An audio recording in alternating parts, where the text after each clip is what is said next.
Stop scrolling. మీకు తెలుసా మనము ఎంత వాటర్ తీసుకోవాలి, మన వాటర్ తాగకపోతే మన బాడీ మనకంటూ కొన్ని ఇండికేషన్స్ ఇస్తుందనేసి. అందులో ఫస్ట్ది మనకి అన్ టైమింగ్స్లో హెడేక్గా అనిపించడము, అలాంటప్పుడు ఎక్కడో మనం డీహైడ్రేట్ అవుతున్నామని దాని అర్థం. సెకండ్, ఎప్పుడైతే మనము ఎలాంటి పని చేయకపోయినా ఊరికే ఉన్నా కూడా మనం అలసటగా ఫీల్ అవ్వడం, అప్పుడు కూడా మన బాడీ వాటర్ అడుగుతుందని దాని అర్థం.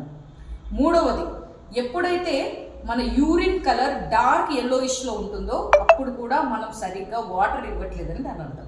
సో మరి ఎంత వాటర్ తాగాలి? ప్రతి మనిషి వాళ్ళు ఉన్న వెయిట్లో ఎవ్రీ 20 kgs వెయిట్కి 1 లీటర్ వాటర్ తీసుకోవాలి. మేబీ ఇది వేరీ అవ్వచ్చు వాళ్ళ వర్క్ కల్చర్ వల్ల కూడా.